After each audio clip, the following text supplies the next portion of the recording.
के भन्ने भन्नुभएको हजुर विकास?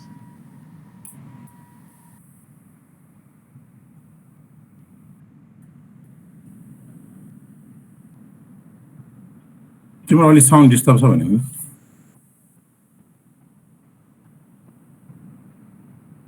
ल अमन तिमीले के भन्छौ कि? भनौँ।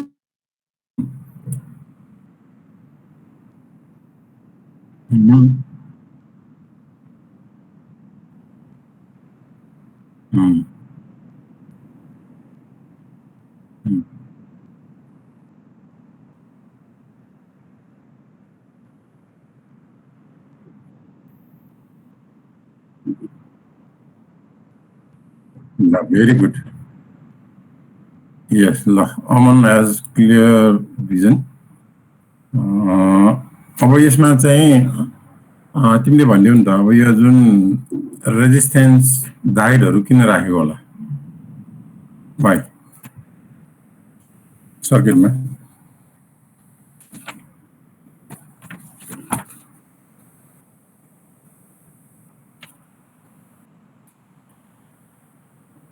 अथवा रेजिस्टेन्स ओन्ली प्रोटेक्सन मात्र कि और के फंक्शन पनि छ त्यसको? जस्ट फर प्रोटेक्सन और any other functions?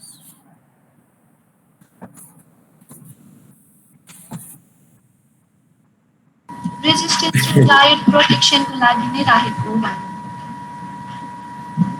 Circuit protection त ठिकै हो नि, तर त्यसमा जुन चार्जिङ भोल्टेजहरु देखाउँछ नि हैन, हो त्यो चार्जिङ भोल्टेज पनि त मतलब चाहिँ त्यसले रेजिस्टेन्सले देखाइरा हुन्छ नि त हैन, रेजिस्टेन्सको थ्रुमा। त otherwise how we know that कति चार्जहरु आयो भनेर भन्दाखेरि अलिकति त्यहाँनिर त्यो पार्टमा चाहिँ उसको पनि रोल हुन्छ हैन। अनि त्यसपछि जुन अब चार्ज फुल्ली चार्ज चाहिँ भइसकेपछि अनि डिस्चार्ज कसरी हुन्छ भनेको अमनले?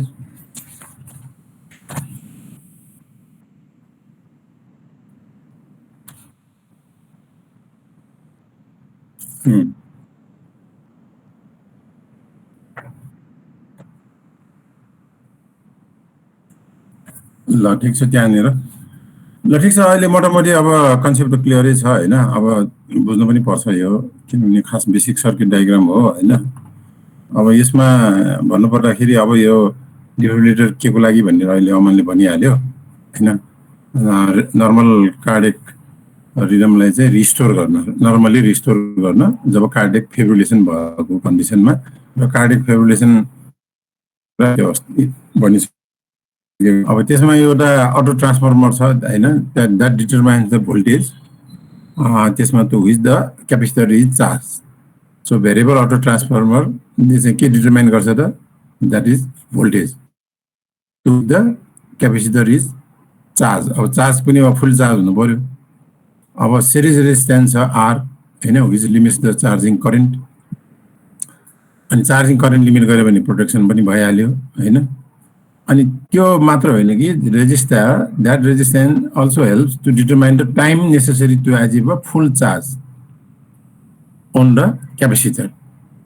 फुल चार्ज चाहिँ क्यापेसिटरमा मतलब भयो कि भनेर मतलब चाहिँ त्यसले पनि हेल्प गर्ने भयो कि कसरी त?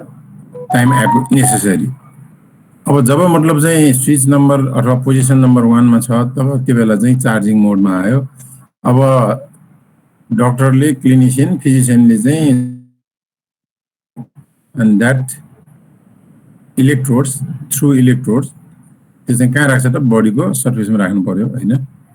So momentarily that changing the switch number 1 to switch number 2 भनेको जब तिमीले बडीमा एप्लाई गर्छौ त त्यो स्विच 1 बाट स्विच 2 मा सर्नु पर्यो। के को लागि त? डिस्चार्ज हुनको लागि। So capacitor is discharge through that electrodes. फेरि इलेक्ट्रोड दुईटा छ, दुईटा इलेक्ट्रोड चाहिँ साइमल्टेनियसली मतलब चाहिँ तिमीले एप्लाई गर्नु पर्यो। एउटा मात्र इलेक्ट्रोड युज गरेर भएन। So the capacitor fully charge is now discharge through the electrodes and the patient's body हैन। अब पेशेन्टको बडीले के रिप्रेजेन्ट गर्छ त? दैट इज रेजिस्टिभ लोड छ। अनि त्यसमा मतलब इन्डक्टर पनि छ हैन अनि once the discharge is completed फेरि स्विच नम्बर 2 बाट फेरि रिटर्न्स टु स्विच नम्बर 1 मा आउँछ भनेपछि अब फेरि अनि चार्जिङ मोडमा गयो त्यही भएर यसलाई चाहिँ हामीले डीसी डिफिब्रिलेटर मेसिन पनि भन्छौँ है यसलाई डीसी डिफिब्रिलेटर मेसिन ल अब बिफोर स्टार्टिङ अब इलेक्ट्रोइन्सेफेलोग्राफी अब त्यसमा मैले अलिकति तिमीहरूलाई चाहिँ यो डिफिब्रिलेटर भने कस्तो मेसिन त यो डायग्नोस्टिक त होइन डायग्नोस्टिक मेसिन भनेको इसिजी भयो जसले चाहिँ इसिजी वेभफर्महरू क्लियरली मतलब चाहिँ देखाउने भयो अनि observe by the waveform physician और clinician then detect some malfunction in the हार्टमा के malfunction छ भने अनि त्यो अब्जर्भ गरेर मतलब चाहिँ देखाउने भयो अब त्यही रिलेटेडमा अलिकति त्यो कोर्समा त मैले राखेको छैन तैपनि यो थाहा पाउनु जरुरी छ हैन एउटा कार्डियक पेसमेकर स्क्रिन देख्यो हैन अब अहिले हामीले यो डिफिब्रिलेटर मेसिन पढ्यौं so that is used for the therapeutic purpose यो डायग्नोस्टिक होइन डायग्नोस्टिक त हामीले चाहिँ इसिजी बाट डायग्नोज भइ नै सक्यो नि हार्टमा प्रब्लम छ भनेर सो यो त ट्रिटमेन्टको लागि हो हैन so this is basically used for the therapeutic purpose and a life saving equipment अनि अदर थेराप्युटिक डिभाइसेसहरु के त भन्दाखेरि अब जुन हामीले चाहिँ डायग्नोस्टिक सेगमेन्टमा मोनिटरिङ र रेकर्डिङ अहिले पढिरहेका छौं इसिजी भयो फेरि इइजी पनि पढ्नु बाँकी छ र इएमजी पनि छ यिनीहरु चाहिँ रेकर्डिङ र मोनिटरिङ तर डायग्नोस्टिक नै हो फेरि डायग्नोस्टिकको इमेजिङको ग्रुप अलग छ जसमा अब एक्सरे सिटी अल्ट्रासाउन्ड एमआरआई त्यो ग्रुप अलगै आउँछ त्यो पछि आउँछ अब त्यो बाहेक अब डायग्नोस्टिक बाहेक अब थेराप्युटिक इन्स्ट्रुमेन्टहरु पनि छ त्यसमा एउटा यही भयो डिफिब्रिलेटर अनि हाम्रो कोर्समा भएको 1 2 3 नम्बर आर्टिफिशियल किडनी अथवा हेमोडायलिसिस मेसिन सम्बन्धी छ अनि अर्को छ लिथोट्रिप्टर अब यो लिथोट्रिप्टर मेसिन के हो यो चाहिँ कुरा अहिले गर्दिन हैन यो छोटो छोटो च्याप्टरमा आउँछ 3 नम्बरसम्म अनि 4 नम्बर कार्डियक पेसमेकर पनि हो तर अहिले हामीले यसमा चाहिँ त्यति डिटेलमा चाहिँ छैन तर इन्फर्मेसनको लागि अब कार्डियक पेसमेकर के हो त भनेर भन्दाखेरि यो पनि अलि हार्टसँग रिलेटेड भएको हुनाले so this is also therapeutic device हो अब यो नेचुरल पेसमेकर भनेको यो एसए नोड छ यहाँनिर राइट अरिकलमा अब त्यो एसए नोड अब कुनै अब रिजनमा अब त्यसले चाहिँ बिट क्रिएट गर्न सकेन अथवा नेचुरल एसए नोडले चाहिँ अब डिसफङ्क्सन भयो भनौं न म्यालफङ्क्सन भयो हैन भने अब उसले त यहाँ बिट क्रिएट गर्न सक्दैन इलेक्ट्रिकल पल्सेसहरु यहाँ स्प्रिड गर्न सक्दैन अरिकलमा अनि त्यो सकेन भने के हुने भयो अब यो ब्लड फ्लो चाहिँ प्रपर भएन हुँदैन नि कन्ट्राक्सन राम्रोसँग हुँदैन भनेपछि फ्लोमा पनि अब्स्ट्रक्सन आउँछ अब त्यो कारणले अब पछि बिस्तारै हार्ट ड्यामेज हुन्छ या सिजे पनि हुन सक्छ अनि अल्टिमेटली पेशेन्ट डेथ पनि हुन सक्छ so to avoid that situation so to avoid that condition अब मेडिकल साइन्स अथवा मेडिकल इन्जिनियरिङमा चाहिँ यो डिजाइन गरेको छ पेसमेकर जसलाई यहाँ इम्प्लान्ट गर्छ कहाँ त सर्जरी गरेर एसए नोड भएको ठाउँमा चाहिँ यो कार्डियक पेसमेकर भन्छ यो तिमीले सुनेको होला हैन सो दिस इज डिभाइस हो अब यो डिभाइसले के गर्यो त पेशेन्टको त लाइफ त सेभ गरिरहेछ त हैन so it's a very important device भयो अब यो कार्डियक पेसमेकरले के गर्छ त के हो भन्ने कुरा चाहिँ थाहा पाइराखेको हुन्छ हैन सो यति लाइनमा तिम्रो इन्फर्मेसन मजाले थाहा हुन्छ so cardiac pacemaker is an electric stimulator so that produces अथवा cardiac pacemaker is an electric stimulator which produces electric pulses that are conducted to electrolocated on the surface of the heart or within the heart muscles that is myocardial cell भनेपछि अब SA नोडको function पनि त्यही नै त हो नि हैन as a electric स्टिमुलेटरको काम गर्ने हो अब यो बिग्रियो यसले काम गरेन भने अब यो आर्टिफिशियल डिभाइस चाहिँ अब इम्प्लान्ट गर्नु पर्यो so that is an electric stimulator हैन, and this is implantable device. अब यसको just for information के छ त भन्दाखेरि अब पावर सप्लाई हुने नै भयो, अनि oscillating part भयो, अनि pulse output circuit भयो. अब यति चाहिँ pulse generator को मतलब चाहिँ पार्ट भयो हैन. पावर सप्लाई भनेको अब ब्याट्री, अब भित्र ब्याट्री हुन्छ, that is lithium iodide battery. अनि त्यहाँबाट जुन डेलिभरी हुने पल्स जुन छ त्यो कहाँ डेलिभरी हुन्छ त थ्रु लिड वायर इलेक्ट्रोडमा. अनि इलेक्ट्रोडले ट्रान्सफर चाहिँ इलेक्ट्रोडमा हो, डेलिभरी चाहिँ इलेक्ट्रोडले कहाँ गर्छ त भनेपछि हार्टको सर्फेसमा गर्ने हो. अनि त्यसपछि त्यो बिट क्रिएट हुने भयो. So this is very important device हो. अब जहाँसम्म भने चाहिँ कार्डियक पेसमेकर भन्यो भने यति लेखे पनि हुन्छ. 1 नम्बर 2 नम्बरको यसको फुल क्वेसन छैन, जस्ट फर डेफिनेसन. ल अब यदि भयो भने अब हामी नेक्स्ट च्याप्टरमा जाउँ. अब नेक्स्ट च्याप्टर भनेको पनि रेकर्डिङ एन्ड मोनिटरिङ इन्स्ट्रुमेन्ट नै हो, तर त्यो चाहिँ ब्रेन सम्बन्धी एक्टिभिटीको हो, जसलाई हामीले इलेक्ट्रोइन्सेफेलोग्राफी भन्छौँ. ल सो वाट इज इलेक्ट्रोइन्सेफेलोग्राफी अथवा वाट इज इइजी भन्ने कुरा चाहिँ यहाँ हेर. ल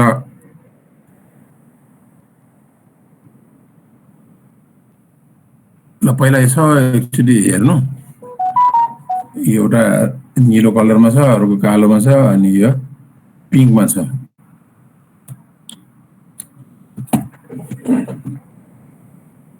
यो पहिला बुझ्ने कोसिस गर्नु है.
ल अब त्यो बुझ्यो भने एकजनाले पढेर सुनाइदेऊ त.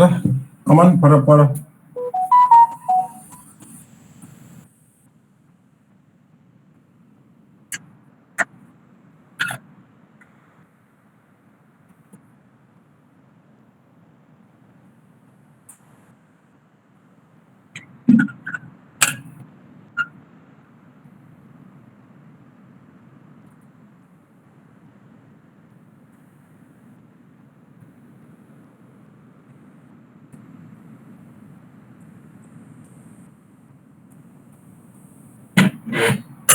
ल यो भनेको के त ल भनिदेऊ न अलिकति.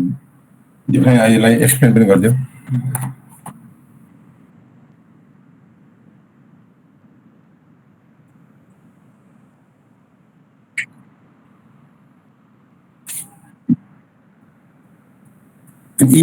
सिग्नल भनेको के पहिला सिग्नल भन्नु पर्यो नि त. पहिला सिग्नल नगइकन अनि मसिन जानु मिलेन नि त. पहिला वाट इज सिग्नल भन्ने कुरा जानु पर्यो नि. वाट इज सिग्नल भन्यो भने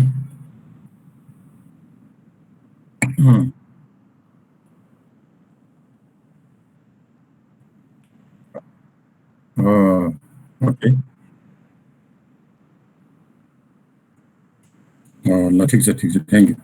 ल अरूले पनि बुझ्यो होला है. यो पट होइन, यो पोटेन्सियल लेखेको पट भनिदिएछ तिमीले.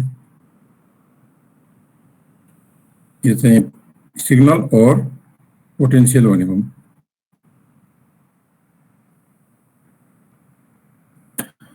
ल ठीक छ अब व्हाट इज इजी मात्र भन्यो भने 1 नम्बर 2 नम्बरको आयो भने यदि लेख्नु पर्यो व्हाट इज इजी 2 नम्बरको रहेछ है सो व्हाट इज इजी भनेपछि सिग्नल पनि छ यसमा लुकेको छ इजी मा सिग्नल पनि लुकेको छ र मेसिन पनि लुकेको छ हैन अथवा इजी मेसिन पनि हुन सक्छ इजी सिग्नल पनि हुन सक्छ यो कमन भयो त्यही भएर त्यसले इजी मात्र भन्यो भने don't be confuse so starting with that the signal and then instrument.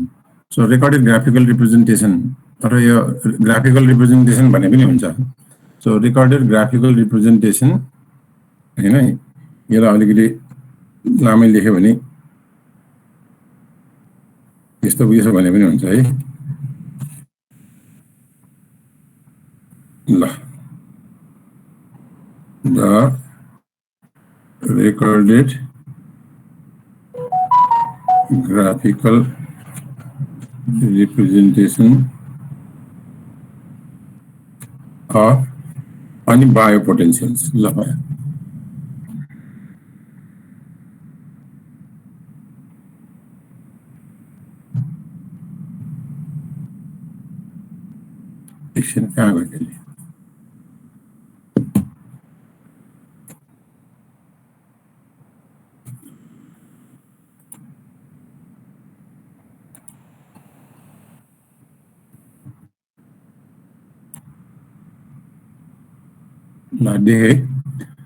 So the recorded graphical representation of biopotentials generated by the neuronal activity of the brain को cell है ना that is called the EEG signal or EEG potential भने पनि भयो भनेपछि brain को electrical activities an instrument that is used for recording the electrical activity of that coming from the brain by proper placing of the electrodes अब electrode नराखिकन हुँदैन on the surface of the skull भनेको brain मै अनि त्यो भनेको machine भयो अब अर्को एउटा यहाँ के छ त भने if an external stimulus is applied to a sensory areas of the brain it responds by producing an electrical potential known as evoked potential so which is a very low amplitude of EEG signal भनेर भनेछ अब यो evoke potential पनि easy पोटेन्शियलकै part हो तर normally यो generate हुँदैन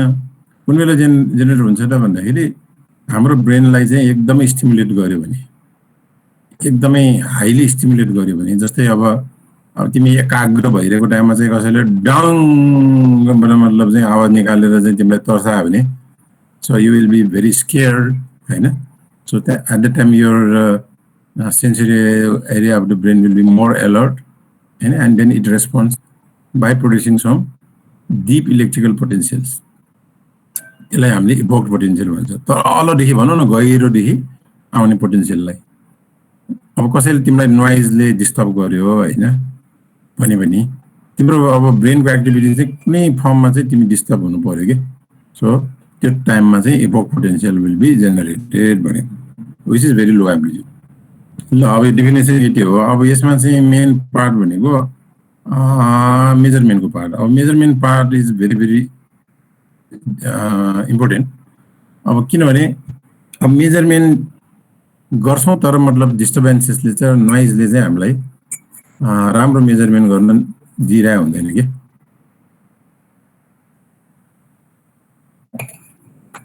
अब किन दिँदैन त किन डिस्टर्ब गर्छ त भन्दाखेरि अब disturbances will be these are the disturbance causes of the disturbances भनौं न एउटा EMI effect EMI electromagnetic interference of different अब electrical signal electromechanical इन्स्ट्रुमेन्टहरुबाट आउन सक्छ हैन अब एक्सटर्नल इक्विपमेन्टहरुबाट आउन सक्छ हैन त्यसले चाहिँ मतलब चाहिँ त्यो एरियामा चाहिँ डिस्टर्ब हुन सक्छ ड्युरिङ द मेजरमेन्ट अनि अर्को एकदमै इम्पोर्टेन्ट भनेको पावर लाइन डिस्टर्बेन्सेस अब पावर लाइनमा अब तिमीले इन्स्ट्रुमेन्टेसन टुलमा पढेछ नि त अब ग्राउन्डिङ र पुअर ग्राउन्डिङ पुअर सिल्डिङ अथवा पुअर अर्थिङ भन्छ हैन अब कुनै एरियामा या रुममा या बिल्डिङमा त्यहाँ चाहिँ अब पुअर ग्राउन्डिङ सिल्डिङ छ भने अब त्यो टाइममा चाहिँ अब त्यो पावरबाट चाहिँ एकदम नोइजहरू डिस्टर्बेन्सेसहरू आउन सक्छ। त्यसले गर्दाखेरि अब इइजीको मेजरमेन्टमा इफेक्ट गर्ने भयो। अनि अरू भनेको यो सो कन्ट्याक्ट इम्पिडेन्सेस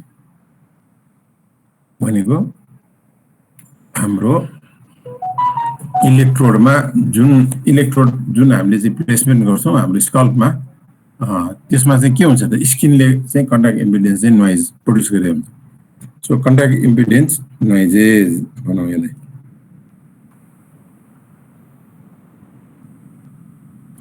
यसले पनि प्रड्युस गर्छ। अनि अरू नोइज एन्ड डिस्टर्बेन्सेस अब लिडबाट पनि आउन सक्छ होइन, अनि त्यसपछि वायरबाट पनि आउन सक्छ एक्सेट्रा। ल अब यसलाई हाउ टु मिनिमाइज भन्ने कुरामा जानु पर्यो। कसरी मिनिमाइज गर्ने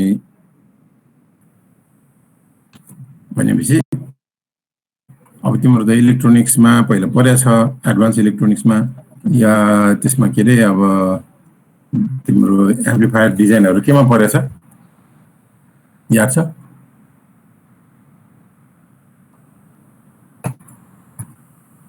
कुन च्याप्टरमा पढ्यो होला पहिला? ओपन भएर इलेक्ट्रोनिक्समा बेसिक। कुन इयरमा? सेकेन्ड इयर हो क्या सर? ल जे पनि पढ्नु परेछ। थर्ड इयरमा पनि पढेको एडभान्स। एडभान्स इलेक्ट्रोनिक्समा पनि पढेछ। डिफ्रेन्ट इन्स्ट्रुमेन्टेसन एम्प्लिफायरहरूको डिजाइन पढ्यो होला होइन? त्यो भनेको काम लाग्छ। अब हामीलाई पनि काम लाग्यो कि। अब कुन काम लाग्यो भन्दाखेरि अब तिम्रो त्यो हेडबाट के अरे ब्रेनबाट आउने सिग्नल थ्रु इलेक्ट्रोड भएर आउने भयो, इलेक्ट्रोडबाट लिड वायर भएर इन्स्ट्रुमेन्टमा जान्छ।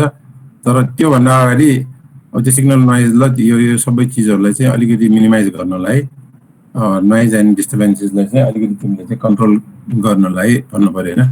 So you need to design pre amplifier. So why to minimize the noises and disturbances due to various factors.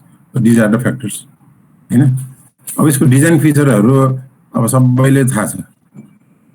इलेक्ट्रोडको जहिले पनि अब क्यारेक्टरिस्टिक पढ्दाखेरि हामीले भन्छौँ कि हाई गेन लो नोइज क्यारेक्टरिस्टिक भन्छ होइन, यसको सूत्रै यही हो। अनि अर्कोमा भन्छ हाई सिएमआरआर। अब हाई सिएमआरआर किन बनाउनु पर्यो त भन्दाखेरि अब पावर लाइन डिस्टर्बेन्सेसलाई मिनिमाइज गर्नको लागि तिमीले कमन मोड रिजेक्सन रेसियो हाई बनाउनु पर्यो। अब सेन्सिटिभ हाइली सेन्सिटिभ मतलब चाहिँ के अरे डिजाइनको लागि हाम्रो फेरि यो सिग्नल टु नोइज रेसियो पनि इम्पोर्टेन्ट छ।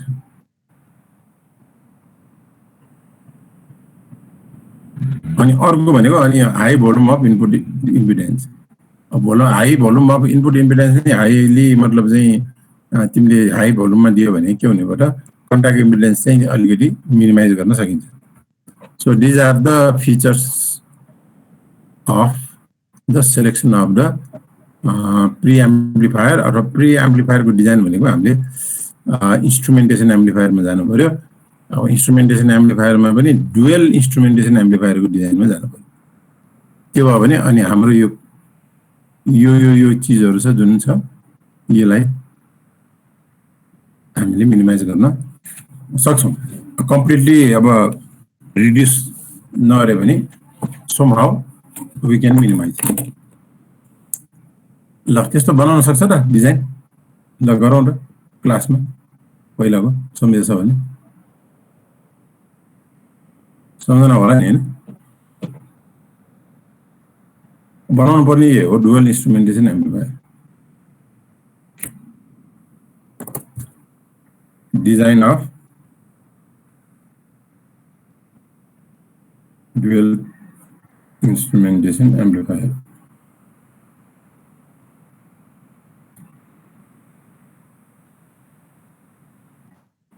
ल सकिन्छ? बिर्सेको छैन होला? थर्ड इयरमा गरेको के बिर्सेर होला त?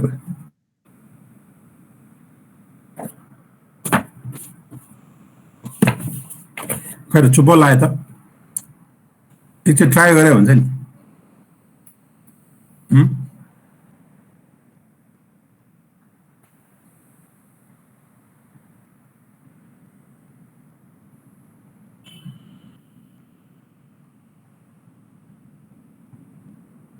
सकिन्छ? सकिएला सर एकदमै।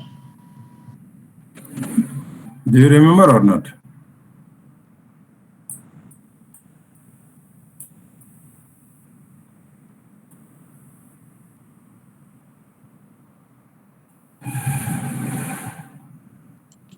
सर बिर्सिसक्यो, हल्का गरेपछि आउँछ होला। हो ल गर कति आयो त्यति गरे पनि हुन्छ नि।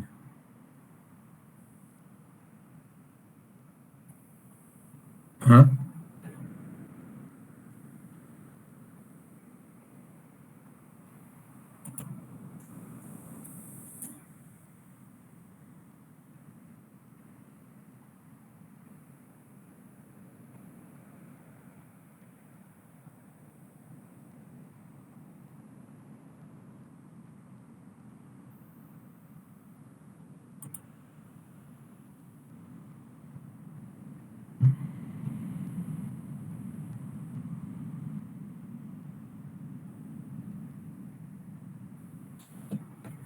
ल कन्फ्युज भयो भने अब एकछिन है यहाँको फोन उठाउँछु।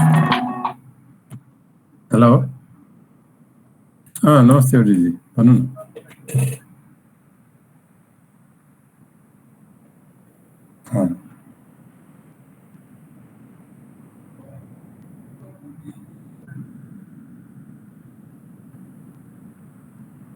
हो मण्डलीको र रामेछापको 2 ठाउँको छ नि त्यहीँको, अनि एउटा सिन्धुलीको छ, 3 ठाउँको भयो।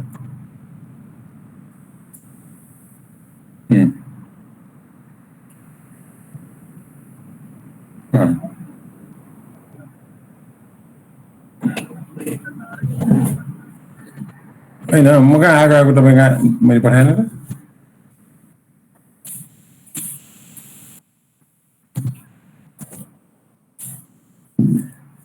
ए हुन्छ हुन्छ। अब बजेट कहिले आउला त? अब बजेट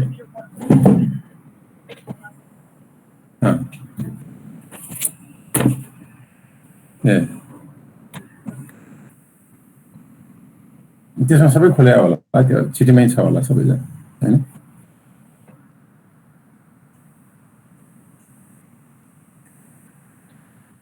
त्यो दारा त हामीसँग छैन, उनीहरूसँग के उपकरण छ, के बनाउनु पर्छ भनेर मात्रै लेखेको हो त्यसमा।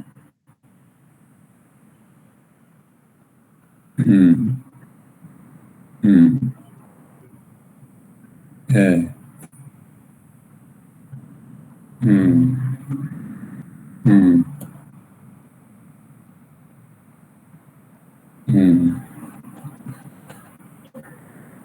ठिक छ, अब जति पठाए पनि अब 1-2 लाख पठाउला उनले, होइन? त्यो आयो भने पहिला सुरुमै ट्रान्सफर गरिदिनु, होइन? अनि रेडी छ, फेरि अब टेक्निसियनहरू फेरि पछि पानी सानी पर्ला ऊ होला, पछि जान गाह्रो मान्छ कि। अहिले यो उनीहरू तयार भएको बेलामा चाहिँ साटो पठाइदिइहाल्नुपर्छ। अहिले कामको मान्छेहरू पाउनै गाह्रो छ है। म खोजेर तपाईँलाई के पठाएँ, नपठाएको भए म पठाइदिन्छु। हुन्छ हुन्छ। म एकछिन टाइम लाग्छ, 5-10 मिनट।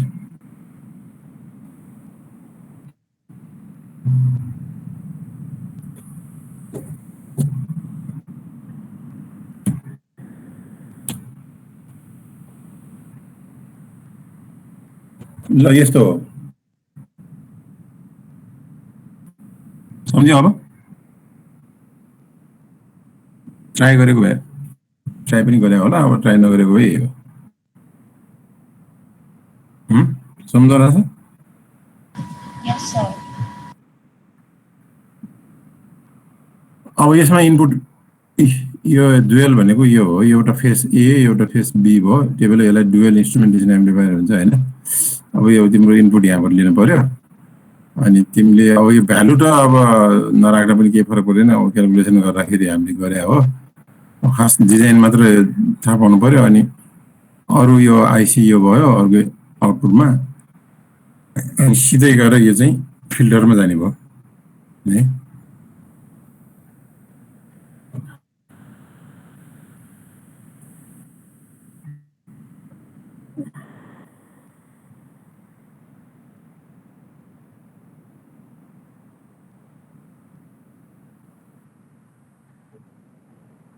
ल so this is called the dual instrumentation amplifier हैन अब यसमा हामीले के त भन्दाखेरि यो एम्प्लिफायर डिजाइन गर्ने मेन अब्जेक्टिभ हैन एउटा त हाई गेन र हाई के रे लो नोइज त हुने क्यारेक्टरिस्टिक्सको कुरा आयो अनि that are very small amplitude हैन EEG को त्यो भएर अब गेन त धेरै हाई गर्नुपर्छ and it has a very high CMRR to minimize the stray interferences that are caused from the power lines and other electrical equipment. So noise performance is very crucial EEG मा किनभने अर्को skin electrodes couple only brain waves हैन in the microvolt मा आउने भएको हुनाले so to meet all these requirements we need to design proper type of pre-amplifier that is dual instrumentation amplifier.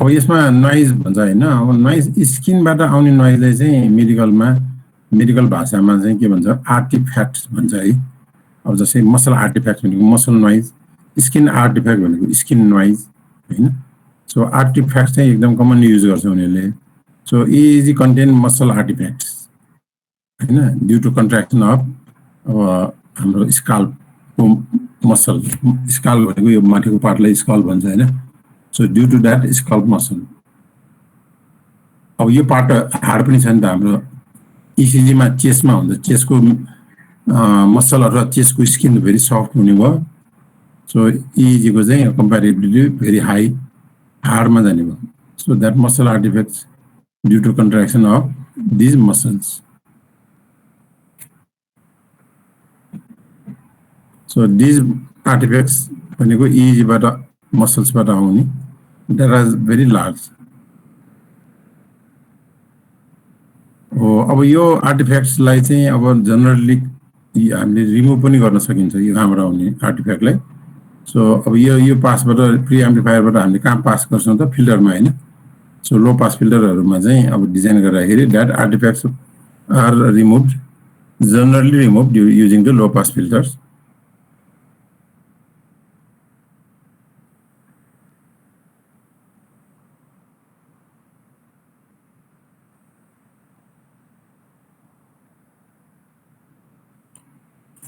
ल अब यहाँ भएपछि अब let us move for the measurement अब यसमा चाहिँ in EEG recording because skin electrodes on the scalp couple brain waves of microvolt हैन so to the amplifier to meet this requirements dual instrumentation amplifier is use also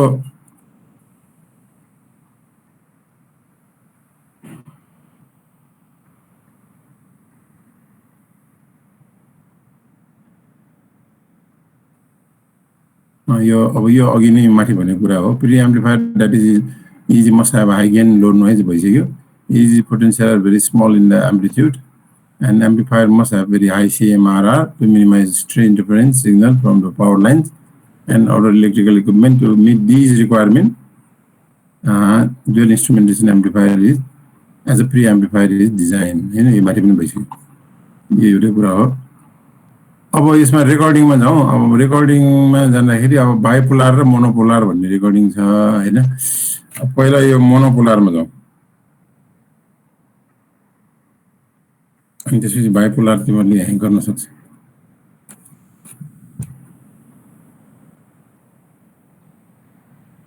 EEG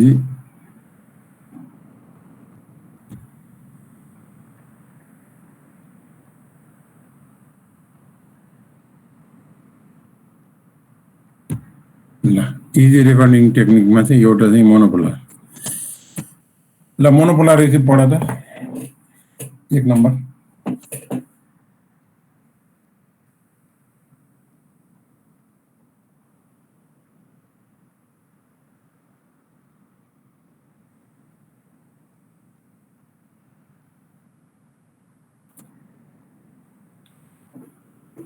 ल रञ्जनाले पढ्नु रञ्जना हजुर are sir you good? Yes. One side of each amplifier is connected to a reference electrode located on the ear. With this recording system, connections are made 4-channel EEG. ल connection are made of 4 channel EEG भनेको बुझ्छ यो भनेको के होला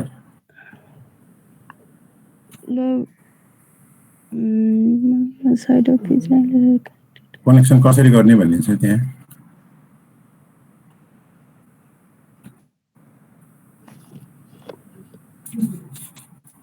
कस्तो sir त्यो ब्रेनको जुन पार्टहरु हुन्छ मतलब 4वटा पार्टसँग चाहिँ ठिक छ ल भन्नु एम्प्लिफायरको कनेक्सन कसरी गर्ने भन्ने कुरा छ के त्यहाँ हैन हजुर सर ल ठिक छ म भनिदिन्छु यो भनेको one side of each amplifier भनेको जस्तै 4वटा लोकेसन छ भने 4वटा पार्ट भयो हैन so one side of each amplifier भनेको एउटा एम्प्लिफायरको एउटा साइड भनेको त्यसपछि अर्को एम्प्लिफायरको अर्को साइड भनेको हैन 4वटा ब्रेनमा चाहिँ 4वटा ठाउँ छ भनौं न ब्रेनको लोकेसनमा 4वटा रिजन छ भन्ने पनि हुन्छ so one side of each amplifier that is connected to a reference electrode भनेको एउटै मात्र भनेको on the ear. So with this recording system, connections are made of 4 channel भनेपछि यसमा 4वटा एरियाको 4वटा च्यानल हुने भयो ल यो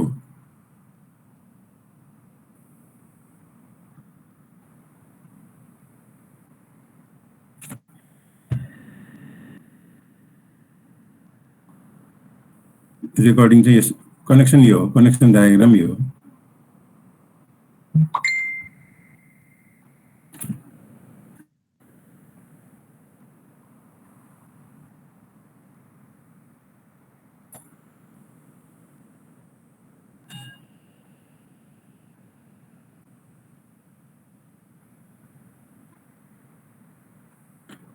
4वटा एरिया के त भन्दाखेरि एफ भनेको फ्रन्टल एरिया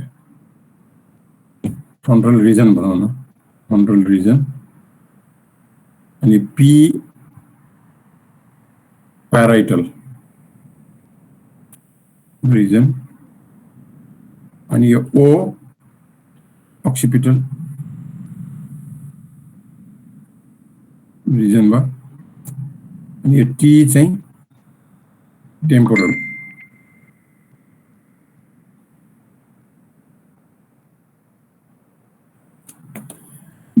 यो तिम्रो नाक भयो नाकको यसो माथि चाहिँ यो निधारतिर फ्रन्टल भयो अनि ठ्याक्कै ब्रेनको यो सेन्टर छ सेन्टरबाट अलिकति तल प्याराइटल भयो अनि अलि त्योभन्दा तल चाहिँ यो ओ लेखेको अक्सिपिटल यहाँ भयो अनि यो कानको साइडमा चाहिँ यहाँनिर टी भयो त्यसलाई चाहिँ टेम्पोरल भनिन्छ भनेपछि यो 4वटा रिजन भयो यो फ्रन्टल प्याराइटल अक्सिपिटल र टेम्पोरल हो यो each side of amplifier is connected to भनेको यही हो फ्रन्टलको लागि एउटा साइड भयो प्याराइटलको लागि एउटा साइड फेरि अक्सिपिटलको एउटा भयो टेम्पोरलको फेरि एउटा भयो तर यो सबै 4वटाको कमन के भयो त यो भयो R so R is the common भयो यो इलेक्ट्रोडै हो आर पनि इलेक्ट्रोड हो यो फ्रन्टल पार्टमा राखेको इलेक्ट्रोड भयो यो प्याराइटलमा राखेको इलेक्ट्रोड यो भयो यो गोलो गोलो सबै इलेक्ट्रोड हो यो चाहिँ अक्सिपिटलमा राखेको इलेक्ट्रोड भयो यो चाहिँ टेम्पोरल साइडमा राखेको इलेक्ट्रोड अनि आर चाहिँ यो कानमा राखेको यो चाहिँ reference electrode so R is reference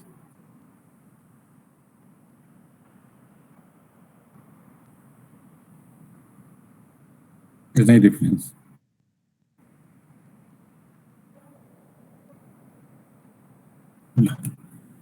भनेपछि अब यसको फ्रन्टलको भोल्टेज के को मतलब रेफरेन्समा आयो त यही आर को रेफरेन्समा आयो यसको आउटपुट भिएफ भयो यो भिपी भयो यो भिओ भयो यो भिटी भयो अब यसलाई भन्छ हामीले मोनो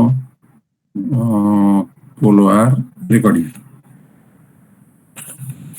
अब यो एउटा टेक्निक भयो अर्को भनेको बाइपोलर हो यो नम्बर 1 चाहिँ मोनोपोलर।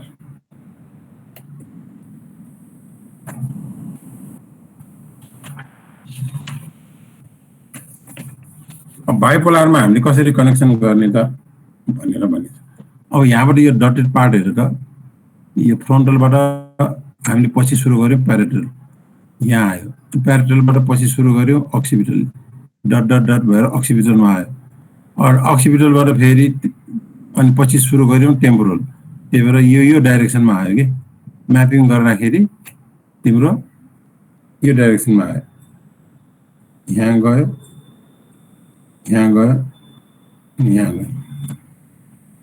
हो, अब यो अर्डर भयो, यो रेगुलर अर्डर चाहिँ यसरी नै गर्यो हैन। अब टेम्पोरलबाट टीबाट पी अथवा टीबाट एफ नगरिकन हामीले चाहिँ यसरी लियौं, सिक्वेन्सियली लियौं भनौं न हैन। अब बाइपोलरमा के हुन्छ त भन्दाखेरि एम्प्लिफायर त चाहियो हाल्यो। So amplifiers are connected between the pairs of scalp electrodes. Scalp electrodes भनेको यो स्काल्पमा राख्नेलाई स्काल्प इलेक्ट्रोड्स भन्यो। यो भनेको अब सरफेस इलेक्ट्रोड हो। So pair of scalp electrodes भनेको फ्रन्टल र प्यारेटलको एउटा पेयर बन्यो नि त हैन। त्यस्तै प्यारेटलबाट अक्सिपिटलको एउटा पेयर बन्ला, अक्सिपिटलबाट फेरि टेम्पोरलको एउटा पेयर बन्ला। So the amplifiers are connected between the pairs of scalp electrodes in a regular order in which voltage difference between the two scalp electrodes is recorded. So that is bipolar.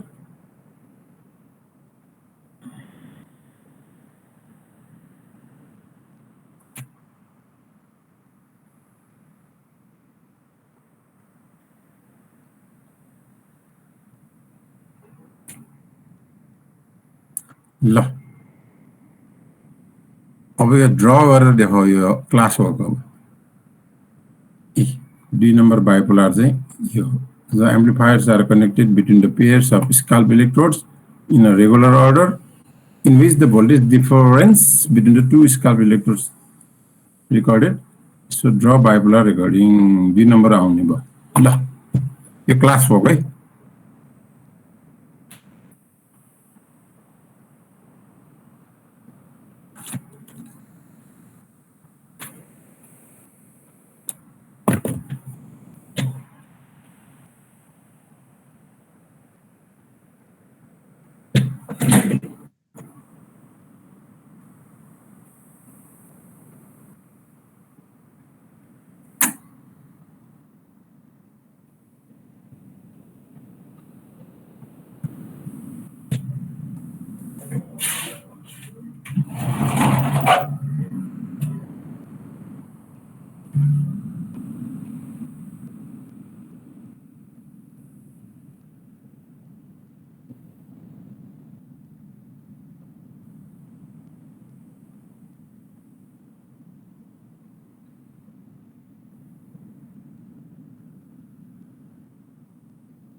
ल सक्नेले देखा पनि हुन्छ।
देखिरहेछ हाँ देखा था ना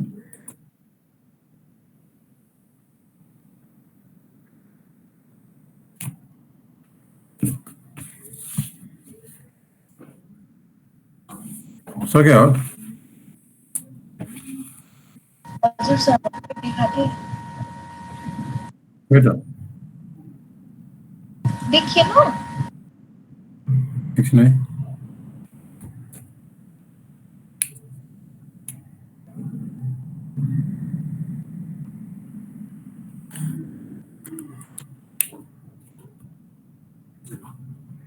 के भयो त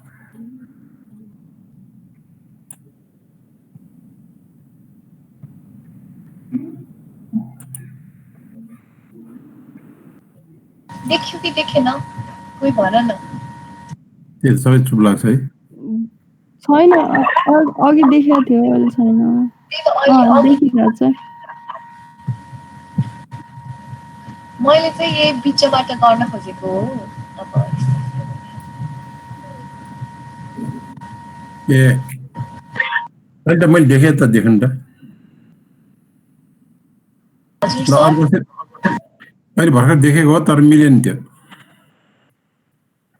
ए ट्राई मात्रै गरेको हो सर अब ओके ल थ्याङ्क यू ल अरू कसैको रञ्जनाको सर गर्न त गरे तर कस्तो कन्फ्युजन छ सर केही फरक पर्दैन देखाउ न देखाउ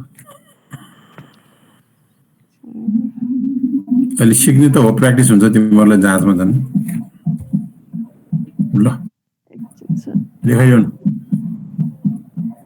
मैले तिमीलाई पिन गरेको छु तिमीले देखायो भने क्लियरली देखिन्छ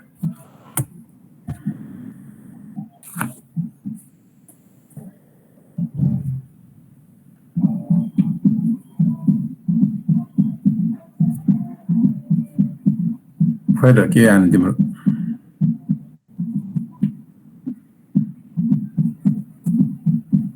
रञ्जना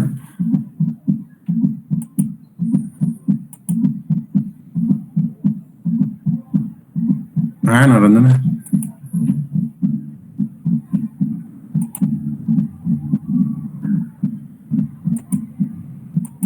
के भयो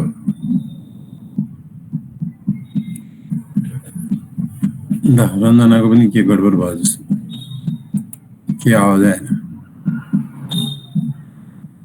सर एकैछिन कस्तो यहाँ दुईजना रञ्जना आइरहेछ यहाँ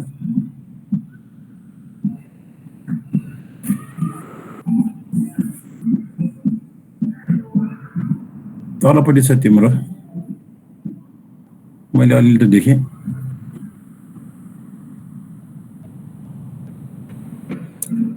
प्रज्ञाको पनि सक्यो हो प्रज्ञा प्रज्ञा होइन प्रज्ञी रहेछ प्राज्ञी होला होइन प्राज्ञी सक्यो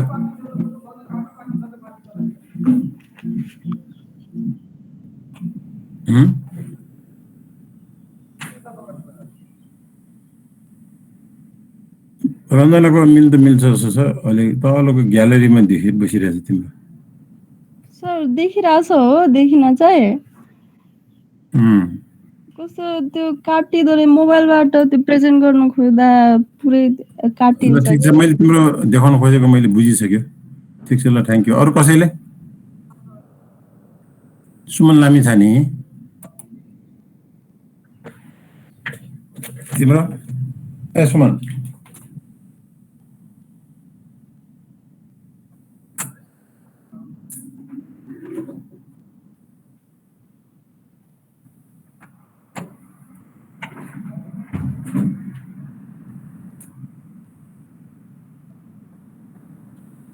सुमन पनि नबोल्ने भएर बसेको छ स्ट्याचु भएर के भएछ यसलाई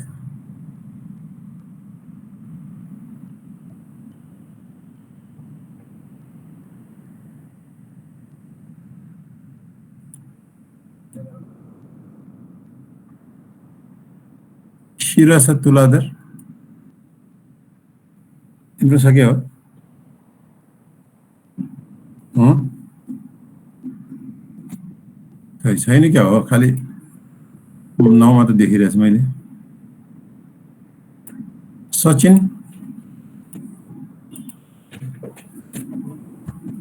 ए सचिन त्यो मान्छेको चाहिँ हेडफोन बिग्रेको छ गर्न त गरेको छ क्या कसको उसको सचिनको के बिग्रेछ अरे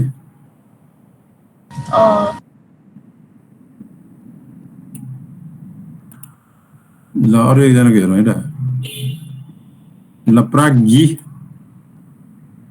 डिजिटल लेख्नु लाग्छ हजुर सर त्यो कसको यो रितुको मेरो पनि यस्तै नै छ रिटु पनि प्रागी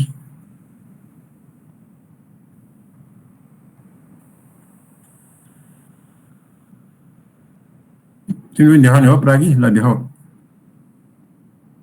सर त्यही नै हो एउटामा चाहिँ फ्रन्टल र प्याराइटलको अनि अर्कोमा चाहिँ यो अक्सिपिटल र टर्मिनल जोडेको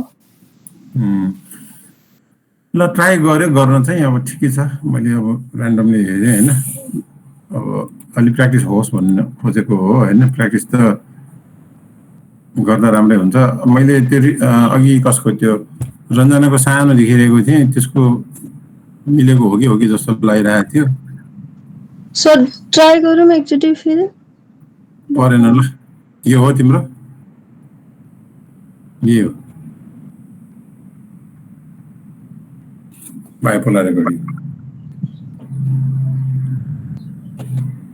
तिमीलाई अघि देखाएको यही हो ठ्याक मिलेन डिफरेन्स देखाएको छ सर त्यो voltage difference between two scalp electrodes भनेर छ त्यसरी नै डिफरेन्स चाहिँ देखाएको तर यो सेम चाहिँ छ कि छैन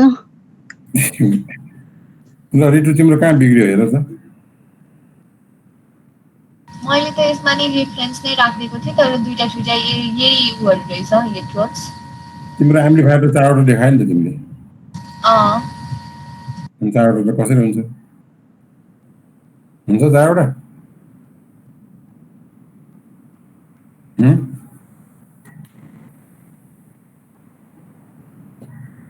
किनभने नि पहिले यो बुझ्नु पर्यो क्या यो भनेको amplifiers are connected between the pairs of scalp electrodes in regular order भन्यो रेगुलर अर्डर भनेको यो फ्रन्टलबाट प्यारेटलमा जाऊ अनि प्यारेटलबाट अक्सिपिटलबाट टेम्पोरल आऊ भनेको क्या अब त्यो गर्दाखेरि तिमीले एउटा पेयर त यहीँ बनिसक्यो नि वान पेयर फ्रन्टल टु प्यारेटल एउटा पेयर बन्यो प्यारेटलबाट अक्सिपिटल एउटा पेयर बन्यो अनि अक्सिपिटलबाट टेम्पोरलमा एउटा पेयर बन्यो होइन यो पेयरमा अब तिमीले इलेक्ट्रोड राखिदिएपछि यसको भोल्टेज डिफरेन्स चाहिँ यो दुईटाको बिचको आइहाल्यो नि द्याट इज फ्रन्टल टु प्यारेटलको आयो अब प्यारेटलबाट अक्सिपिटलमा त अब यहीँबाट लियो भइहाल्यो नि सिम्पल फेरि यताबाट जोड्नै परेन यहाँबाट लियो अनि यो अक्सिपिटलको लिएपछि यसको डिफरेन्स के त प्यारेटल टु अक्सिपिटल सिमिलरली अब रेगुलर अर्डर लानलाई फेरि अक्सिपिटलबाट जोड्यो एउटा टेम्पोरलको भनेपछि भोल्टेज डिफरेन्स त अक्सिपिटल टु टेम्पोरलको यो आयो अब भनेपछि सर्किट त यो सिम्पल भएन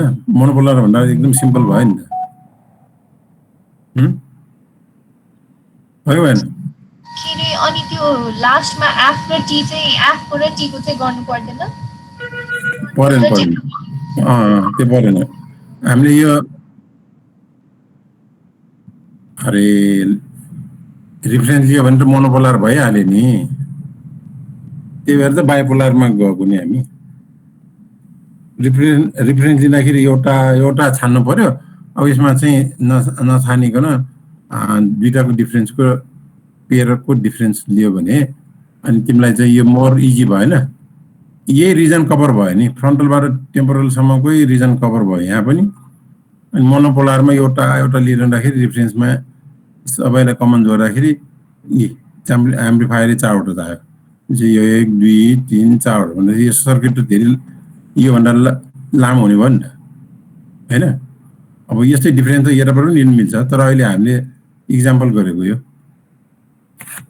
बुझ्यो ल भेरी गुड ल ड्र गरेको राम्रो हो कि अनि जाँचमा गडबड हुँदैन।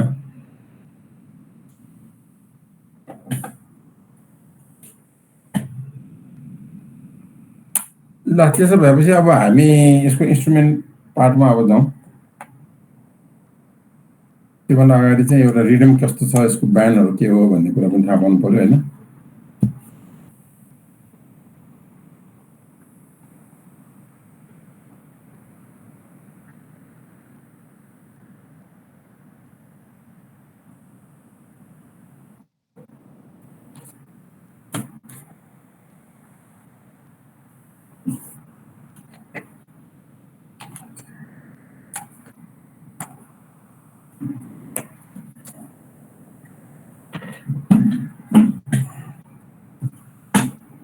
ल अब यो दुईटै रेकर्डिङ भएपछि अब हामी यसमा जाउँ। अब यो प्र्याक्टिकल इजी मेसिन भयो। अब योभन्दा अगाडि चाहिँ हाम्रो यो कुन कुन वेब ब्यान्डमा पर्छ भन्ने कुरा चाहिँ थाहा पाउँ होइन। अब यो चाहिँ हाम्रो इसिजी जस्तो अब पिक्युआरएसटी जस्तो वेब फर्म चाहिँ बनाएर हामीले चाहिँ स्टडी गर्न सक्दैनौँ, किनभने यसको त कति लामो आउँछ।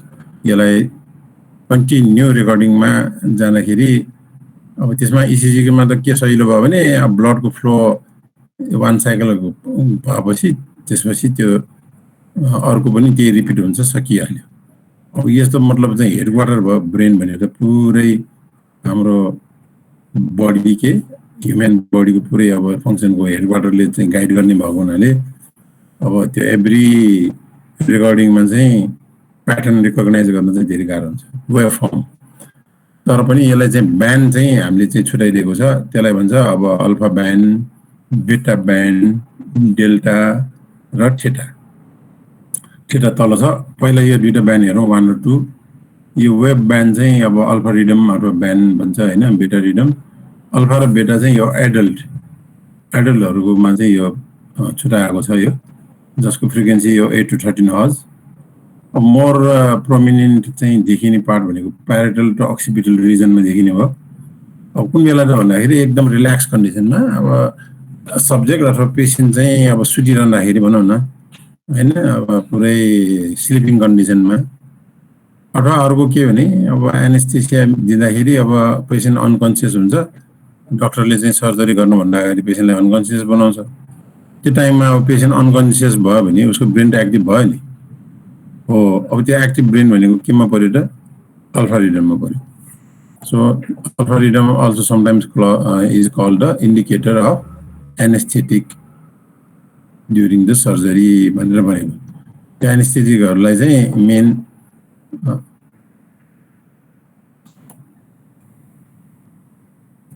के आयो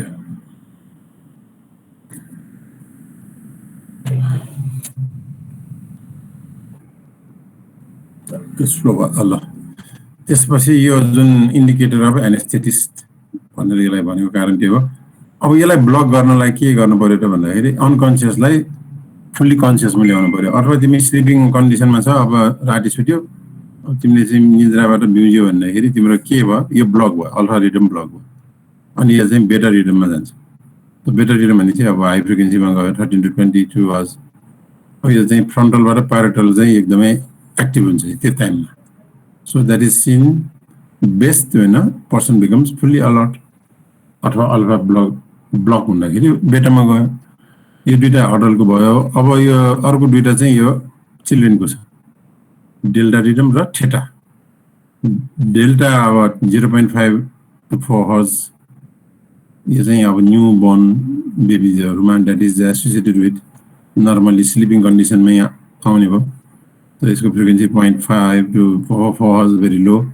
so that is present in the children that is less than 1 year old। भर्खर पाएको बच्चादेखि 1 वर्ष 1.5 वर्षसम्मको बच्चाको रिडम चाहिँ डेल्टा रिडममा पर्छ ब्रेनमा। त्यसपछि अलिक ग्रोन अप हुँदै गएपछि अनि थीटामा जान्छ। फ्रिक्वेन्सी पनि अलिकति बढ्यो, 4.4 to 8 hertz. So active, parietal to temporal. So prominent in the children above the 2 years old। ल यो 4वटा ब्यान्ड हो होइन। अब यसमा चाहिँ क्यारेक्टरिस्टिक्स अब पिक्युआरएसटी वेभ फर्म जस्तो हाम्रो यसमा छैन। अब यो चाहिँ band rhythm alpha band alpha rhythm beta theta delta र थेटा यो चारवटा कुरा आयो। अब यसबाट अब हामी जाउँ इन्स्ट्रुमेन्टेसन। यहाँसम्म ठिक छ है? इन्स्ट्रुमेन्टेसन जाउँ त अब। ल अब इन्स्ट्रुमेन्टको पार्ट भनेको प्र्याक्टिकल हो। यो चाहिँ एकदम सिम्पल छ। So that is practical easy मेसिनको ब्लक डायग्राम। अब के चाहिन्छ भनेर कुरा आएको थियो हैन। अब चाहिँदाखेरि यो लिस्ट अफ कम्पोनेन्ट्समा चाहिँ अब यो लिड सेलेक्टर चाहिन्छ भने एकजनाले ओके किन चाहिन्छ त लिड सेलेक्ट भनेको र मोनोपोलर सेलेक्ट गर्ने कि बाइपोलर सेलेक्ट गर्ने हो त्यो त लिड सेलेक्टरले डिसाइड गर्नु पर्यो भनेर अस्ति यहाँ कुरा आयो छलफलमा। त्यो भएर लिड सेलेक्टर एउटा राख्यो। त्यसपछि अहिले भर्खर हामीले प्री एम्प्लिफायर डिजाइन गरेको छ। प्री एम्प्लिफायर राख्नै पर्यो हैन। अनि पावर एम्प्लिफायर फेरि उसलाई फर्दर एम्प्लिफाई गर्नु पर्यो। अनि त्यो एम्प्लिफाई भइसकेपछि मात्र रेकर्डरले यो सिग्नल चिन्ने भयो। अब रेकर्डरले चिन्दाखेरि अब रेकर्डरको आउटपुट भनेको ग्राफिकल पेपरलाई चाहिँ त्यो लेखेर स्टाइलस जुन छ पेन त्यसले चाहिँ ग्राफमा लेख्दै त्यो इङ्कजेट टाइपको मतलब प्रिन्टर हैन।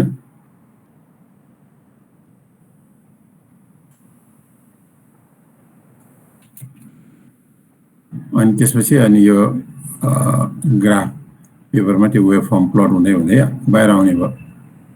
ल यति जोडेर एउटा चाहिँ ब्लक डायग्राम बन्यो भने भेरी सिम्पल ब्लक डायग्राम भन्छ। यो भने अलिकति क्लियर होला त।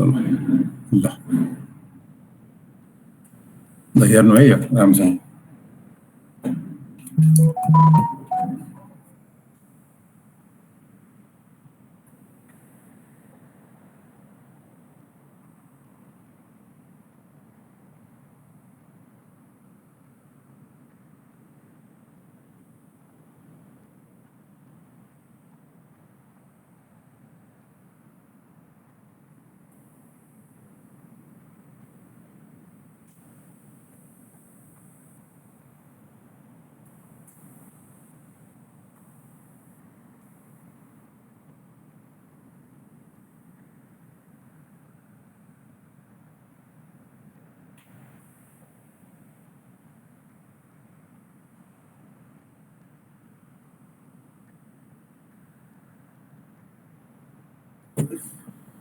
ल अब यो प्र्याक्टिकल इजी मेसिनको ब्लक डायग्राम भयो। अब यसलाई चाहिँ ड्र गर्नु पर्यो। कसरी ड्र गर्ने के अरे फङ्सन लिएर चाहिँ डिफाइन गर्नु पर्यो।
के भनेको चारवटा डिफरेन्ट चाहिँ नि रिजन्सहरु भनेको थियो नि त अनि त तीनटा मात्रै देखिन्छ जस्तो लाग्यो।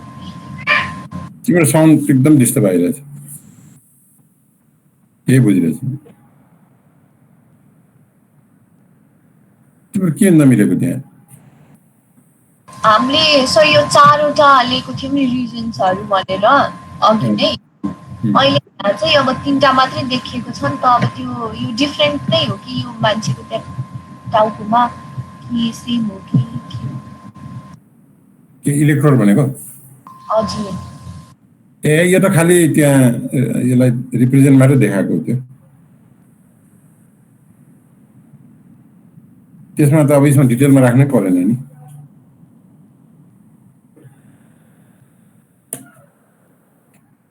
बुझेन मोनोपोलर अथवा बाइपोलरको ड्रइङ गरेर फेरि यसमा देखाउनु परेन जस्तै अब यहाँ हेर यो जुन स्कल्प इलेक्ट्रोड छ नम्बर 1 नम्बर 2 भनेर हामीले राखे एउटा डिफरेन्स देखाएको हो यो इलेक्ट्रोड 1 र इलेक्ट्रोड 2 को हैन अब यहाँ डिफरेन्स पनि हुन सक्छ हैन अब यो सबै हामीले यहाँ ड्रा गरेका छैनौं किनभने मोनोपोलर र बाइपोलर ड्रा त हामीले अलगै गर्छौं खाली यो रिप्रेजेन्ट मात्र गरेको जस्तै दुईटा इलेक्ट्रोडको रिप्रेजेन्ट गरेर हामीले लिड सिलेक्ट गरेको भनेर देखाएको अब लिड सिलेक्ट गर्ने बेलामा चाहिँ अब हाम्रो मेन प्रब्लम भनेको यो म्याचिङ गर्ने इम्पिडेन्स म्याच गर्नुपर्छ सो इम्पिडेन्स चाहिँ म्याच भएन भने चाहिँ नोइजहरु आउँछ त्यही भएर यो लिड सिलेक्ट गर्ने बेलामा चाहिँ इम्पिडेन्स चाहिँ प्रपर ओम मिटरले चाहिँ दुईटा इलेक्ट्रोडको बीचको चाहिँ रेजिस्टेन्स चाहिँ मेजर गर्नुपर्छ सो त्यो मेजर गर्दाखेरि अब अराउन्ड 10 किलो ओम्स जति अथवा लेस भयो भने that is a very good contact चाहिँ ठीक छ अब कन्ट्याक्ट फेरि इम्पिडेन्स चाहिँ एकदम हाई भयो हैन अथवा 10 किलो ओम्स बढी भयो भने नोइज फेरि बढी आउँछ त्यही भएर हुनाले फेरि यसलाई चाहिँ निकालेर फेरि रिकनेक्ट गरेर अलिअलि तलमाथि गर्नुपर्छ त्यही भएर यो ओम मिटर चाहिँ हामीले लगाएको लिड सिलेक्सन अनि लिड सिलेक्ट गरिसकेपछिको सिग्नल मात्र अनि प्रि एम्प्लिफायरमा एम्प्लिफायरको लागि हामीले दिने भयो अनि यहाँ पनि अब क्यालिब्रेसन गर्नुपर्ने हुन्छ अनि प्रि एम्प्लिफायरबाट फेरि फर्दर एम्प्लिफायरको लागि अनि पावर एम्प्लिफायरमा पठायो फेरि पावर एम्प्लिफायरले अनि त्यो यसलाई फेरि एम्प्लिफाई गरिसकेपछि रेकर्डरले रेकर्ड गर्नलाई क्यापेबल हुने सिग्नलमा पठाउनु पर्यो भनेर भनेको so that is to make it capable for the recording हैन अब यसमा फंक्सन आउँदाखेरि अब पोइन्टमा लेख्नु पर्यो पोइन्टमा लेख्नु पर्दाखेरि अब that is this type of practically easy machine can accept different electrode configurations like monopolar or bipolar and that are selected by the lead selector and the lead selector is connected to the preamplifier to amplify the biosignals and these amplified signals at the preamplifier further amplified by this power amplifier to make it capable for the recording भनेर यहाँसम्मको कुरा लेख्नु पर्यो हैन फंक्सनमा अनि main अनि तिम्रो resistance मेजरमेन्टको कुरा अलिकति आउनु पर्यो अनि बिकज अफ द प्रेजेन्स अब यो हेयर भनेपछि यो अहिले पो यहाँ बाल जस्तो देखियो अब बाल भएन भने अब यसमा हेयरले पनि नोइज त क्रिएट गर्छ so because of the presence of hair हैन अब on the scalp and that a connection of these electrodes are difficult. So difficulty may arise during the time of connections and the contact impedance will be very, very high. Therefore, these is pair of electrodes like number 1 and number 2, you have a pair board that is tested for its resistance on the scalp using this ohm meter. And that if the resistance measurement between the two electrodes 1 and 2 is around 10 kilo ohms or less, that is considered to be a very good contact. Otherwise, these electrodes are removed and reconnected and again measured. त्यसरी चाहिँ यो impedance चाहिँ matching गर्दै गर्दै गर्दै placement गर्यो भने अनि तिम्रो चाहिँ नोइज आउँदैन भन्नु खोजेको के ल अब यसको पोइन्टमा मैले यहाँ पनि लेखेको होला यो फंक्सन अफ इजी मेसिन यही हो अहिले भनेको कुरा ल एकजनाले पढ्दै आऊ अनि त्यसपछि बुझ्दै जाऊ ल यहाँ पढ के हो त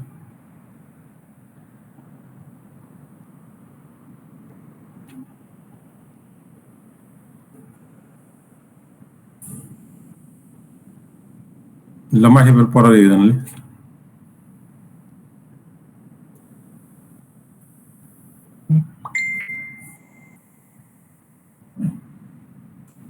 अघि पढेकोले पढ्नु पर्यो न, अब नपढेकोले पढ्नु न।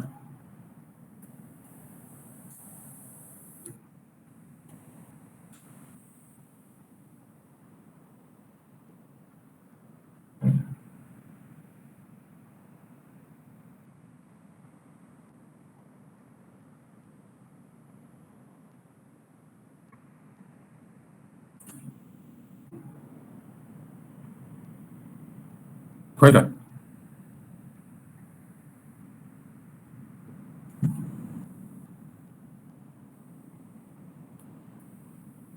गरी मेरो निद्रा आयो क्या हो?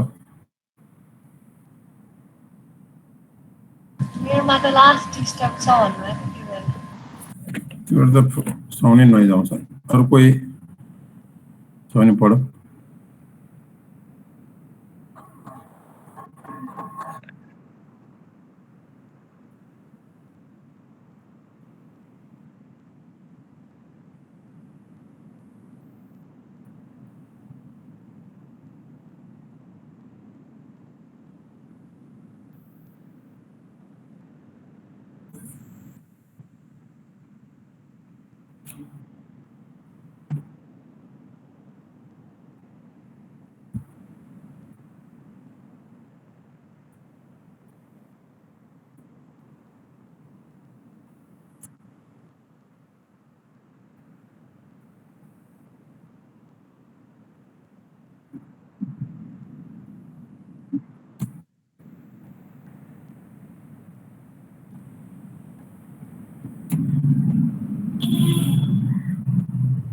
लास्ट लाइन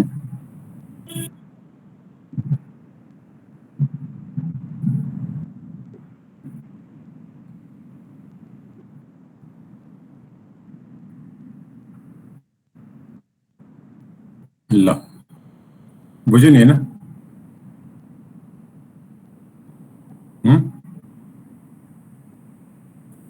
ठिक छ भनेको उसले भने बुझ्यो?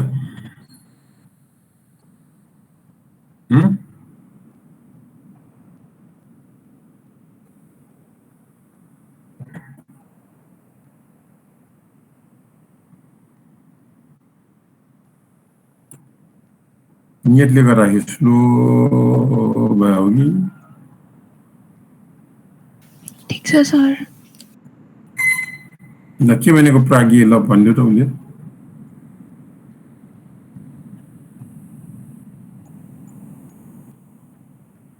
अनि बुझ्ने गरेर भनिदियो र।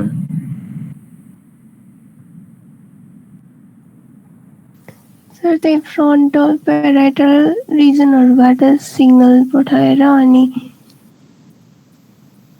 लीड सेलेक्टरबाट सिग्नल पठाएर अनि एम्प्लिफाई गरेर अनि पछि ग्राफ पेपरमा पठाउने। ल अहिले पढेको अमन तिमीले के बुझ्यो र के भन्ने भन न?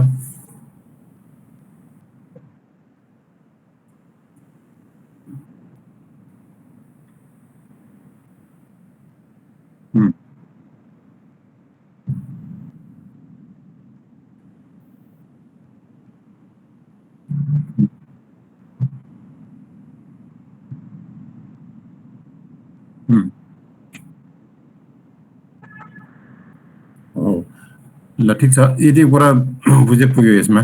किनभने अब यसमा जुन छ यहाँसम्म पार्ट केही पनि छैन नि। यो प्रि एम्प्लिफायरले एम्प्लिफाई गर्ने, फेरि पावर एम्प्लिफायरले फेरि त्यसलाई एम्प्लिफाई गरेर रेकर्ड गर्नको लागि सिग्नल पठाउने, अनि त्यसपछि यो जुन सिग्नल बाहिर आउने भनेको त यो पेपर बाहिर आउने हो नि त, लेख्दै लेख्दै हैन? त्यो ग्राफ पेपरमा चाहिँ यो स्टाइलस भनेको त्यहाँ चाहिँ त्यो इङ्क टाइपको त्यो स्टाइलस हुन्छ, इङ्क त्यसमा फिल गर्नुपर्छ, इङ्क जेट भन्छ त्यसलाई हैन? इङ्क जेट स्टाइलस पनि भन्छ। त्यसले चाहिँ ग्राफ पेपरमा चाहिँ लेख्दै लेख्दै बाहिर आउँछ। पहिलाको प्रिन्टर हुन्छ नि इङ्क जेट प्रिन्टर भने जस्तै, त्यस्तै हो यो। अनि त्यो ग्राफिकल जुन त्यो ग्राफलाई चाहिँ यसले यो मोटरले रोलरले चाहिँ रोल गर्दै गर्दै गर्दै सरर बाहिर निकाल्छ। अब त्योभन्दा अगाडि चाहिँ यही हो। अब लिड सेलेक्टर गर्दाखेरि चाहिँ सिलेक्सनमा चाहिँ इम्पिडेन्स म्याच गर्नु पर्यो भनेर अघि नै पनि भने है, अहिले तिमीले पनि भन्यो त्यही हो। ल अब यति भएपछि अब अलिकति टाइम होला 10 मिनट। अब हामी अलिकति इन्ट्रोडक्सन पार्टमा जाउँ। त्यो भनेको यो EMG।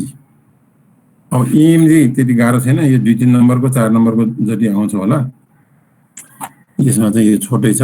So what is EMG recording technique भनेर आयो भने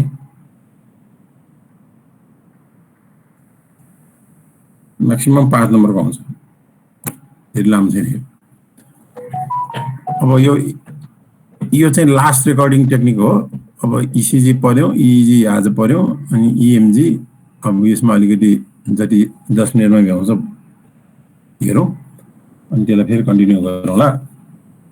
अब पर्सि कहिले छ हाम्रो हैन, मंगलबारै छ गरे। अब EMG कस्तो पोटेन्शियल त भन्दाखेरि अघिको ब्रेनको, ECG हार्टको भनेपछि EMG के को त मसल्सबाट आउने पोटेन्शियल्स हैन। So bioelectrical potential that are basically associated with the skeletal muscle। अब मसल पनि अब 2-3 थरीको मसल छ के। अब तिम्रो एउटा स्किन मसल भन्छ, अनि स्मूथ मसल, कार्डियक मसल पनि भन्छ हैन। अब त्यो मसलमा पनि अर्को मसलको ग्रुप छ स्केलेटल मसल्स। त्यो मसल ग्रुपबाट आउने पोटेन्शियललाई चाहिँ हामीले EMG भन्छ। Biopotentials associated with the skeletal muscles activity, and that constitute the EMG signal or potential. So a device which is used to record these activities in the term of graph is called the electromyograph। त्यसलाई EMG machine पनि भनिन्छ। अब अर्को भाषामा भन्ने हो भने biopotential के रे the graphical representation of the biopotentials generated by electrical activities of the muscle cell is called the electromyogram or EMG signal भन्ने पनि हुन्छ हैन। and device which is used to record these electrical activities चाहिँ machine भयो हैन। अब यसलाई चाहिँ यसरी लेखे पनि के फरक पर्दैन ल। यसलाई अलिकति लामो छ भने यसलाई छोटाएर लेखौँ न। यसमा चाहिँ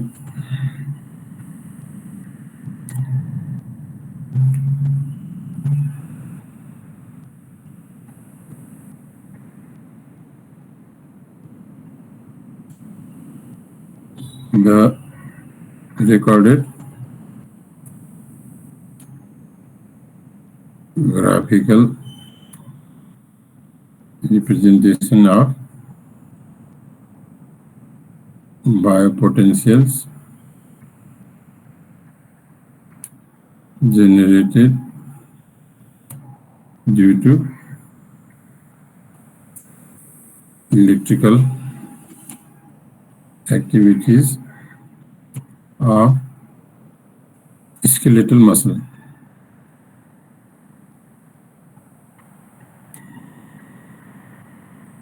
group is called EMG signals।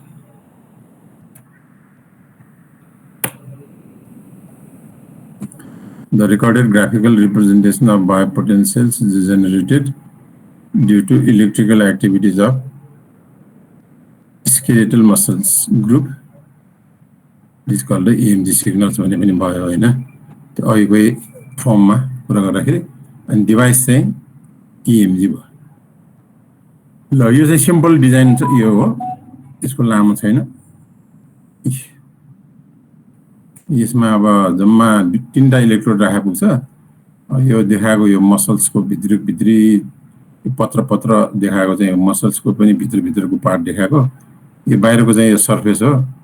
अब यो चाहिँ एउटा ग्राउन्ड इलेक्ट्रोड यो पिङमा जोड्यो, अनि यो चाहिँ फेरि रेफरेन्स इलेक्ट्रोड पनि सर्फेसमै जोड्यो, यो पनि सर्फेसमै जोड्यो, ग्राउन्ड पनि सर्फेसै हो। अनि बाँकी यो चाहिँ निडल इलेक्ट्रोड यो चाहिँ पेनिट्रेट गर्यो कहाँ त भन्दाखेरि भित्रसम्म। यो मसल्सको अब पनि त्यहाँ नर्भहरू हुन्छ नि, मसल भित्रको नर्भ अथवा त्यो फाइबरहरू त्यहाँसम्म चाहिँ पेनिट्रेट गर्यो। यो भयो। अब यसकोबाट चाहिँ के डिफरेन्स आउँछ त भन्दाखेरि मसल्सको अब पोटेन्शियल चाहिँ जेनेरेट हुन्छ। अब मसलको पोटेन्शियल जेनेरेट गर्नलाई चाहिँ अब यसले एम्प्लिफायरले एम्प्लिफाई गरिसकेपछि सिधै हामीले यो CRT-बाट देखा पनि भयो, असिलोस्कोपमा मेजर गर्ने इन्स्ट्रुमेन्टेसनको पार्टबाट अनि अर्को भनेको यो लाउड स्पिकरमा जोडेको छ अब लाउड स्पिकरमा जोड्दाखेरि पनि यो मसल्सको के एब्नर्मलिटिज डिजिजहरु छ भने अब त्यो नोइजहरु डिटेक्ट हुन सक्छ सो त्यो डिटेक्ट चाहिँ अब यो लाउड स्पिकरले पनि डिटेक्ट गर्न सक्छ हैन अनि यो अपरेटरले त्यो मसल नोइजहरु चाहिँ लाउड स्पिकरबाट पनि सुन्न सक्छ इट्स भेरी सिम्पल इलेक्ट्रोड यो दुईटा अनि एउटा निडल है अनि यसमा अब जुन तिमीले यो ओसिलोस्कोपमा हेर्ने भनेको यो नेगेटिभ पोलारिटी पनि गयो नेगेटिभ र पोजिटिभमा पनि जान्छ action potential both in negative and यो माथि पोजिटिभ पनि गयो यो चाहिँ एक्सन पोटेन्शियल देखाएको भयो हैन अब यसको इन जनरली 2 मिली भोल्ट जतिको एक्सन पोटेन्शियल चाहिँ एम्प्लिट्युड देखाउँछ अब ड्युरेसन चाहिँ एकदम कम हुन्छ 10 मिली सेकेन्ड मसल चाहिँ एकदम नर्मल मसल छ रेस्टमा छ भने मसल प्रब्लम छैन भने यो डिस्यापियर हुन्छ एकछिन आएर फेरि देखाउँछ फेरि जान्छ देखाउँछ हैन अब मसल चाहिँ के एब्नर्मलिटी छ भने अब यो जुन एक्सन पोटेन्शियल देखाएको छ त्यो चाहिँ नदेखिन पनि सक्छ अथवा यो ड्युरेसन चाहिँ प्रोलङ पनि हुन सक्छ अब यो पहिचान गर्ने काम भनेको त हाम्रो होइन हैन अब यो पहिचान त उनीहरुले गर्छ अपरेटरले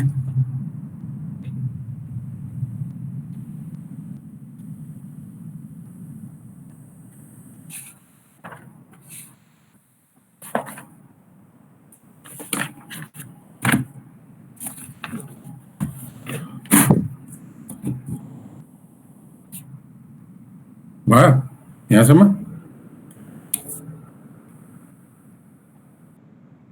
ल अब फंक्सन चाहिँ यहाँ केही छ यो फिगर यही हो हैन अब प्र्याक्टिस गरेर ड्र गरे पनि हुन्छ अब पछि तिमीहरुलाई नोट्स चाहिन्छ भने पनि प्रोवाइड गरिदिन्छु अब ड्र गरे भने अलिकति सजिलो हैन यो फंक्सन चाहिँ यो पहिलो फंक्सन चाहिँ यो माथिको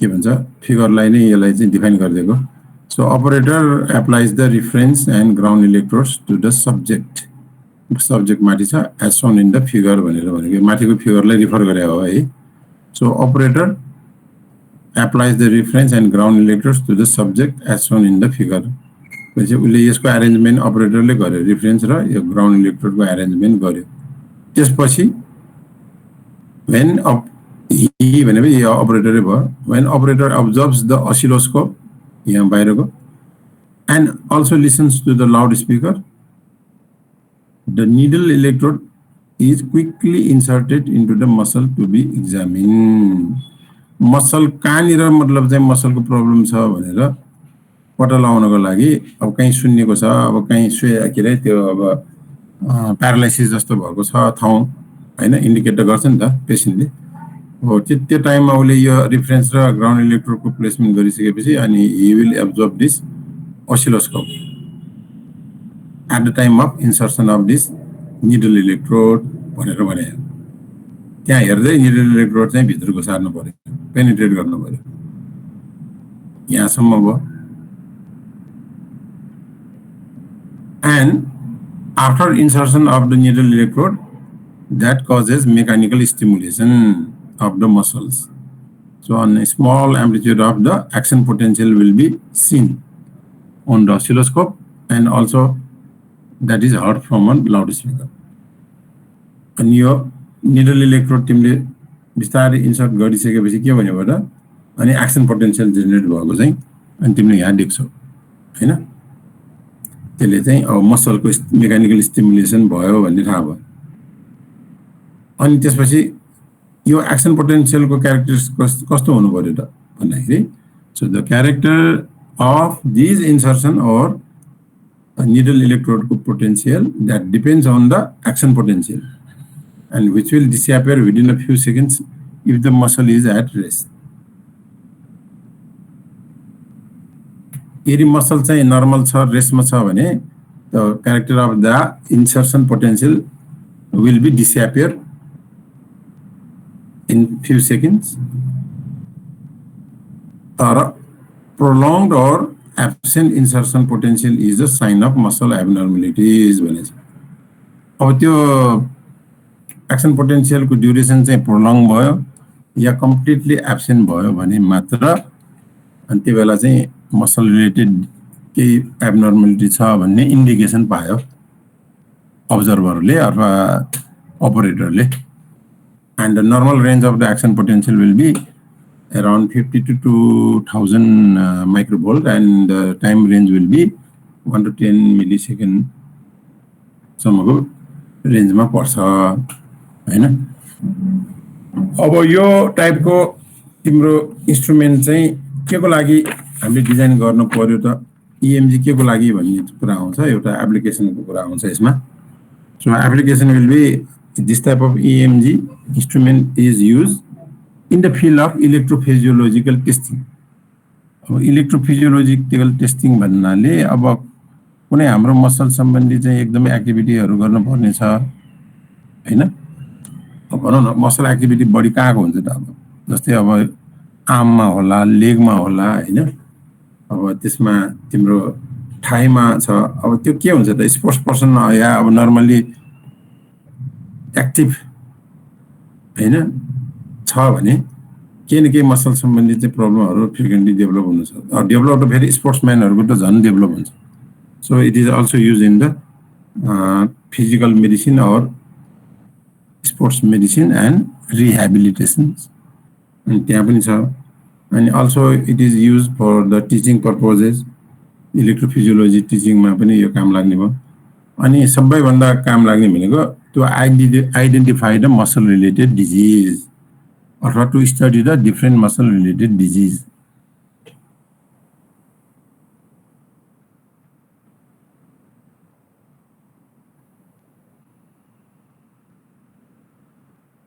ल अब यति भन्दै आजको यहाँसम्म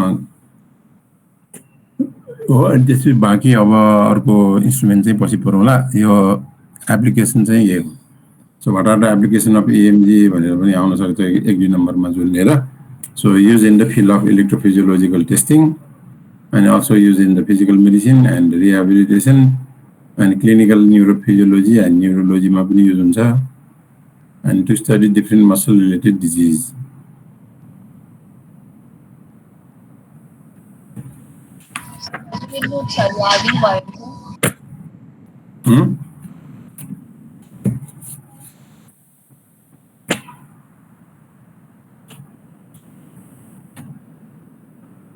अब त्यो अलि पछि ल